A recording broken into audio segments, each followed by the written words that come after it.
and welcome to Mission to Inspire. My name is Shola, and we are joined here today by Janelle Green. You're welcome onto our show today. Thanks, Shola.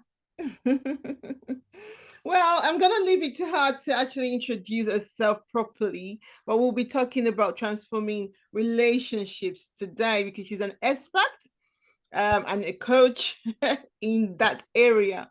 So I'll leave it to you to introduce yourself. Sounds great. Thanks, Shola. So my name is Janelle Green. I live in Vancouver, Canada. Okay. I have been with my husband now for almost 18 years. Right. And we have a really special relationship. I think one thing that we do have is we are truly best friends. We started as friends first and took a few years to establish that friendship and that trust until we decided to get into a relationship. And my husband's actually from the other side of the country, and we met over the phone. And after we met briefly, he moved about 5,000 kilometers from the East Coast to the West Coast. Wow. And that was 18 years ago. And so, I am a relationship coach. I'm a marriage expert and advisor. And most people come to me looking for strategies.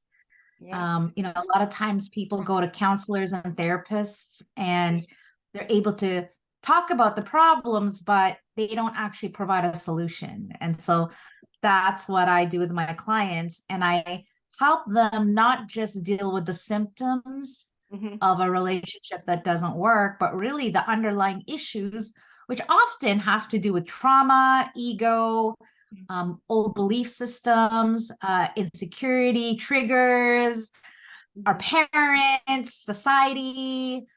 I think everything that we deal with is a symptom. And why so many couples are challenged is they don't see it as a symptom. They see it as the problem, which is not usually the case. Yeah. So I'm able to be honest with them and let them know that what's underneath to help them uncover and discover what is actually going on. Yeah. Especially in realms of like infidelity and affairs and cheating and that world. And so I'm really able to help them heal from that. Yeah. And create a marriage that they love, a lot of times for the sake of their children. So you don't just listen, you also provide a solution through your coaching. Yeah, and I think I go even farther than coaching because, coaching is a lot of asking a lot of questions, which I do. Okay. But a lot of times, especially because most of my clients are men, they're just like, just tell me what to do. Just tell me what I'm doing wrong. And so I'm able to get them to the finish line much faster. Right. Because sometimes they don't know what they don't know. And so even if I ask them the question, like, what do you want? I was like, oh, I don't know. So I teach them a lot of the lessons and education that our parents never taught us. Right. Or, a lot of how we behave in relationships is what we saw as children. And so if our parents yelled, if our parents were abusive or disrespectful, chances are we are going to be the same way in our relationships. That's very true. That's very true. I mean, our children are what we make them because they emulate what we do as parents, and sometimes we destroy their future by what we do, by our behavior. That's good. Yeah. So you kind of transit that and try to turn it around. I'm just wondering how they listen to you, grown-up men.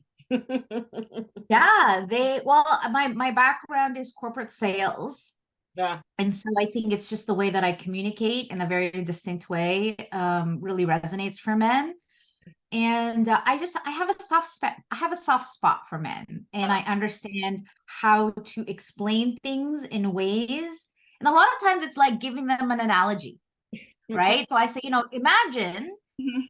marriage is like a sport, Yeah. and you have people on your team that you need to communicate with, you need to plan, you need to train, it's not you just show up on the field and you're successful. Like, you actually have to prepare for the game Mhm. and be on the same page as everyone on your team to have a successful game.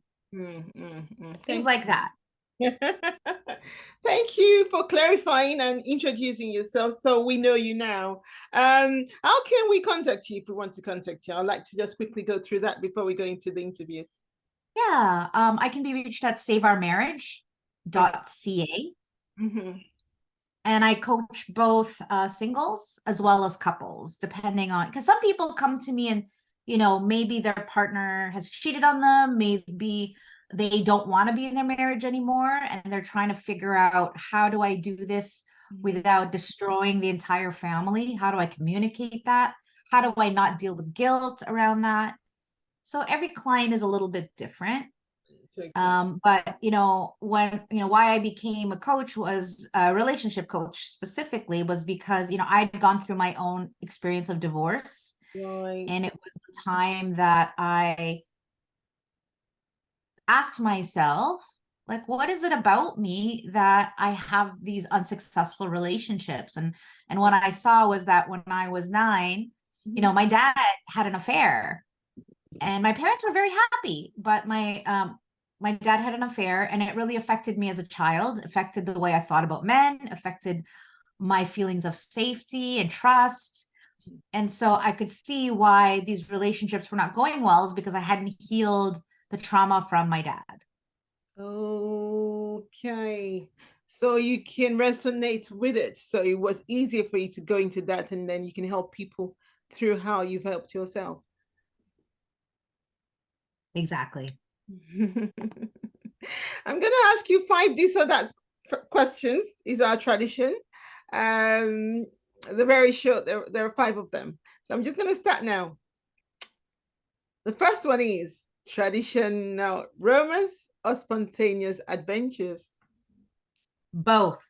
I Oh, have a I have I have a philosophy mm-hmm. that an extraordinary life, you don't have to choose. You get to have everything. You get to have the love and the money and the health and the family, and like all of it. You don't have to sacrifice one or the other. And I think a relationship that grows can't always be the same. There always has to be something exciting, something different.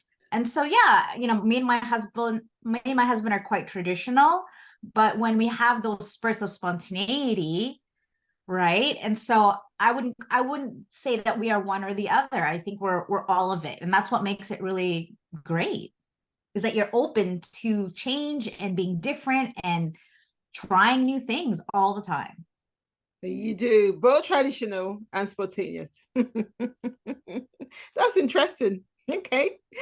Deep Yeah. conversations or playful banter? Both. Both again. Oh my goodness. Of Wow. course. Of course. I mean, I don't think you can have one without the other, because it's all about vulnerability. If you can be vulnerable, you Yeah. don't worry about being judged. You don't worry about what you're saying. You're just honest, whether that's playful, whether that's deep, whether that's intimate, whether that's silly and weird. You just get to be yourself. Okay. Interesting. Quality time at home or exciting outings? Both. We Again. love, we are home people, but we also love roller coasters. We love travel, but we love being at home. We both work from home and we love it, and we don't get on each other's nerves. Mhm. And yeah, Okay. Candle lit dinner or exciting outings? both. My Again. husband my husband is a great cook. I would rather be at home with him, but Mhm. at the same time, and he's a great cook. But at the same time, I don't want him to be cooking all the time, and I don't have the energy to cook. So once a week, we go out on date night. Okay, great. That's interesting. You're the first person who likes both in all the this or that questions I've asked on our program. Well, lastly, then, long walks on the beach or cozy nights at the fireplace? Or by the fire? Both and at the same time. Jane. Why not? Why can't you have both? Why can't you go for the walk Yes. and then sit down and have a cozy night in? Oh my God. Oh my God. That is interesting. Your relationship must be very interesting. Must Oh, be very I love it. Never gets boring. Never gets boring. This is great. Thank you so much for sharing and giving us an insight into your relationship. So, what inspired you to become a relationship coach and a marriage expert? Yeah, like I said, my dad, my experience with my dad, my experience with divorce, and infidelity. But I think also seeing how the world is turning out, seeing how people are no longer wanting to get married. It's no longer a goal for many people. Or if it is a goal, they're so afraid to get married, or that they're afraid to commit. And so they're married 5, 6, 7, 8 times.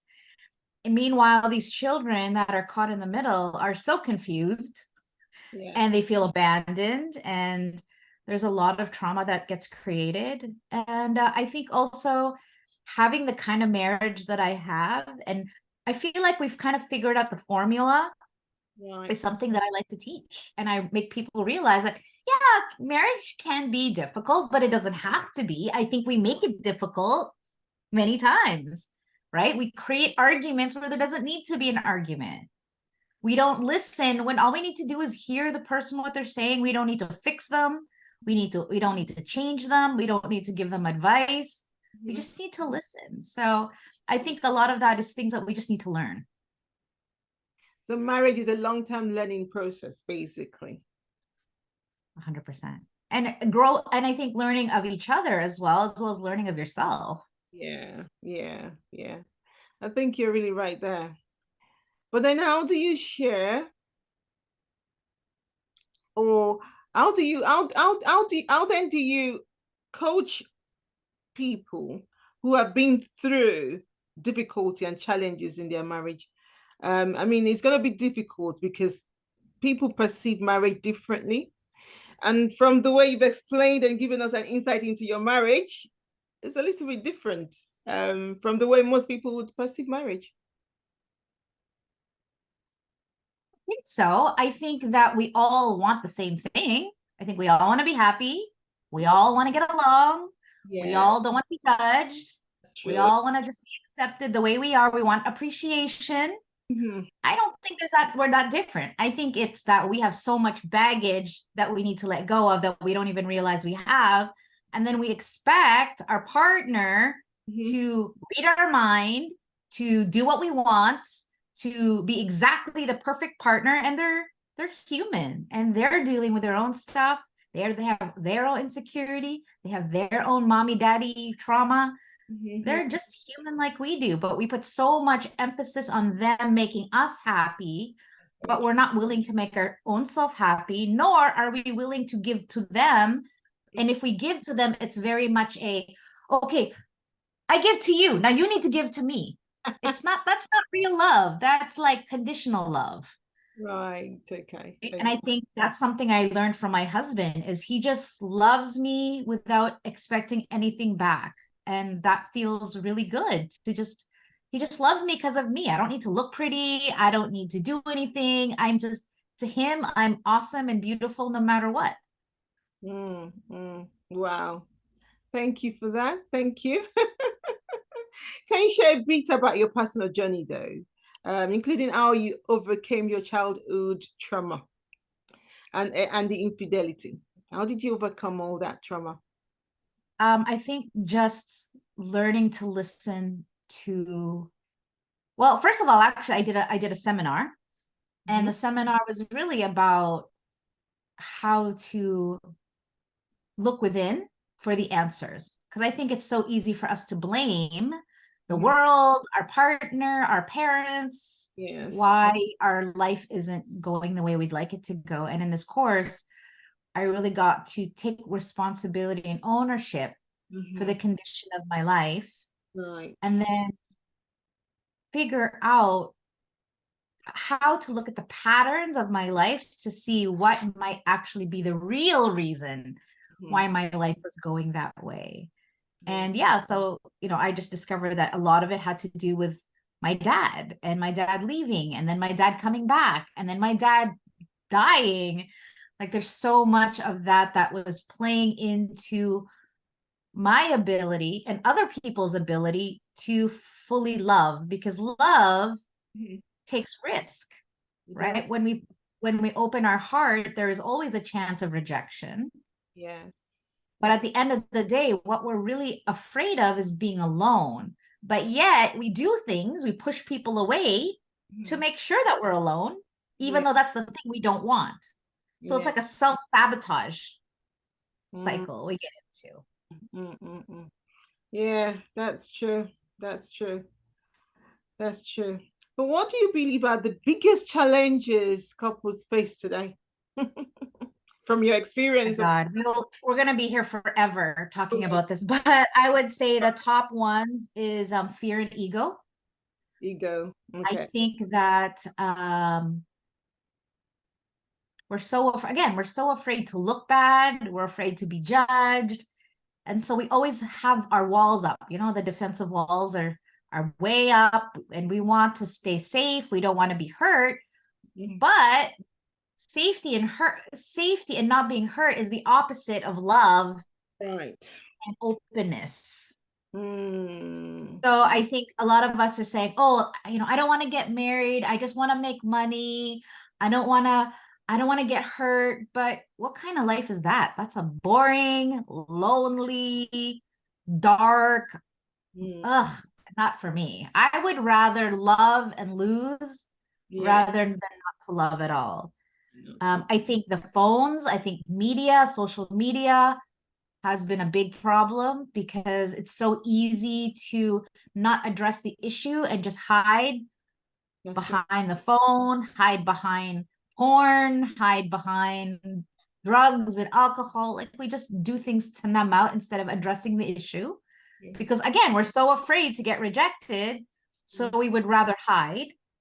I think most of us have not been taught how to communicate in relationships, especially men. Men have been taught to just shut down. They don't know how to feel emotions. They're told that emotions are bad or emotions are weakness. And I think also the lack of forgiveness. I think most of us, I know in I won't say my culture, but a little bit, is like we weren't really taught what forgiveness actually is. And so we don't know how to do it. And so we just carry around more guilt, more shame, more regret, more insecurity. And we just try to numb our heart. But that's why I think depression is so high, anxiety is so high, mental disorders, emotional disorders, suicide, because we feel so alone and we feel so rejected by people, even though we do it to ourselves. And that's why it's important to do the work. And yes. But with your concept of self-love, forgiveness, in the context of building healthy relationships, how do you do that, especially when there's infidelity involved? I can't cover that in the next. I would need hours to explain how I do it, honestly. It's I don't know, it's my magic sauce. At the end of the day, people want to know that they're not alone. They want to know that there's hope, and they want to know that it's not their fault. I think that's the first level of it, because once they get to that point, now they're open to change. But change is uncomfortable. Change is scary. Change requires work. And most people don't want to do it. So I think that's the hard part, is like, even if people ask me all the time, Janelle, what's your tip for this? I'm like, it doesn't matter what the tip is, because you're not going to do it because there's something else that's in the way. These people say, well, how do I have a happy relationship? Okay, go and communicate. Go tell your partner how much you appreciate them every day. Go kiss them 3 times a day. Well, I don't want to do that. Why should I do that? They're not treating me good. Blah, blah, blah, blah, blah, blah. So it doesn't even matter what I say, because you got to deal with the thing that's in the way. We all know what to do. We just don't do it. I think that's most of it. I think we all know how to have a great relationship, because otherwise, why would we get married? We were successful at one point, and then all of a sudden we weren't successful. I know, right? And then it takes two to tango. That's the thing. It takes two to tango. Yeah. So if someone checks out, someone decides that they don't feel appreciated, they don't feel loved, yes, now they're gonna check out. But like me and my husband, I will notice myself checking out, and I will come up and I will say so. I'll say, oh, I noticed myself checking out. Or I will do something to come back. If I feel myself pulling away, I will notice and then come back again. Yeah. But because we have a safe relationship and I know I will never get rejected, it's easy for me to do that.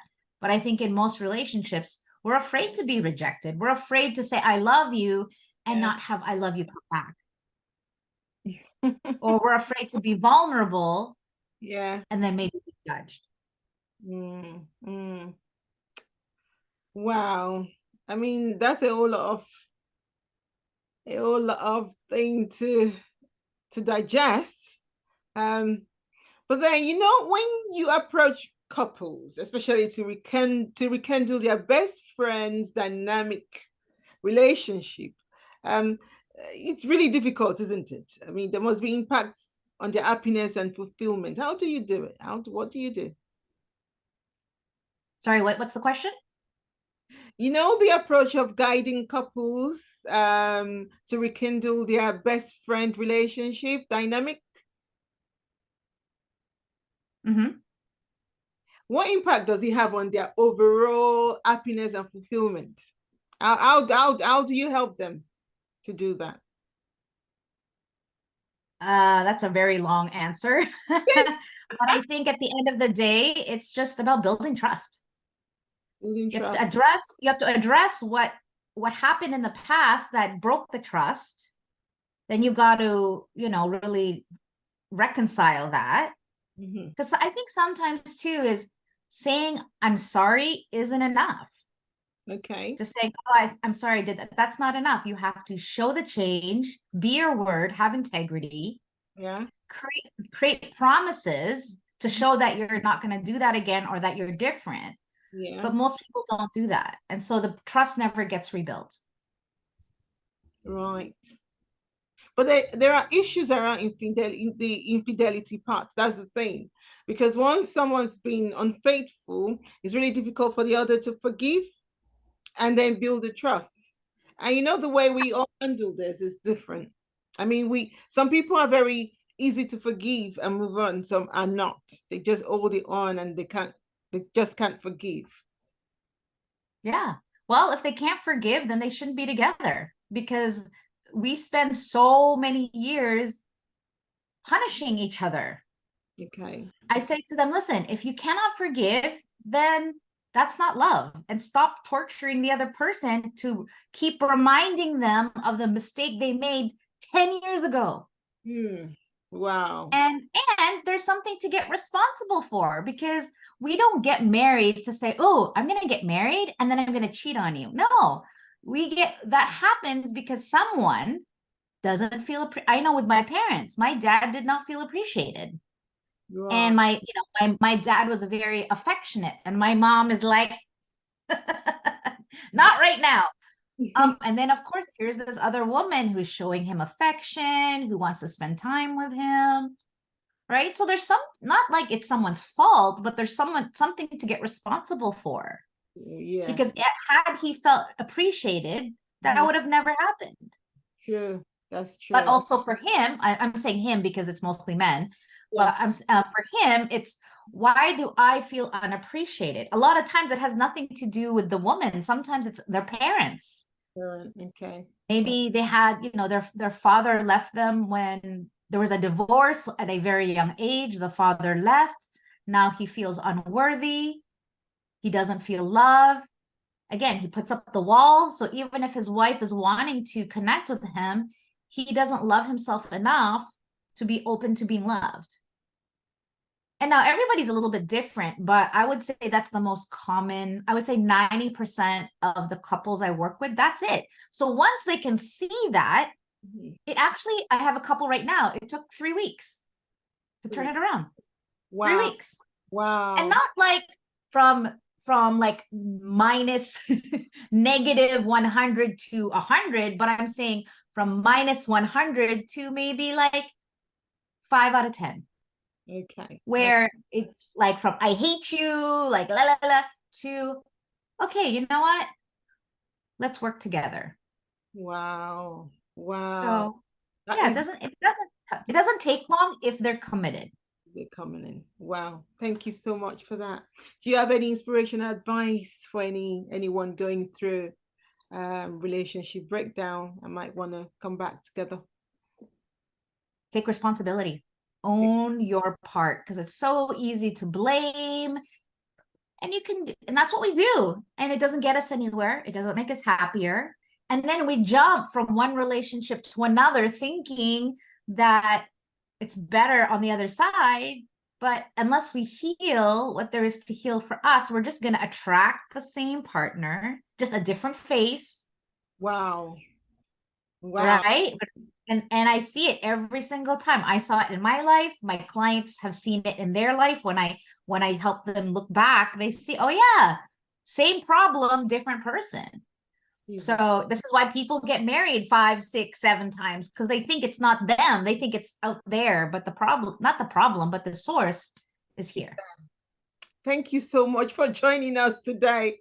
Thank you so much. And that's it from myself. And what's your name again? I keep forgetting. It's Janelle. Janelle is the pronunciation for me. Janelle. Janelle Green. Thank you so much for joining us today. We really appreciate you. Thank you. Thank you. And if you haven't subscribed, please subscribe onto our show. Thank you so much for joining us. Goodbye. Subscribe if you haven't done so. Like, follow, comment. Until next time. Goodbye.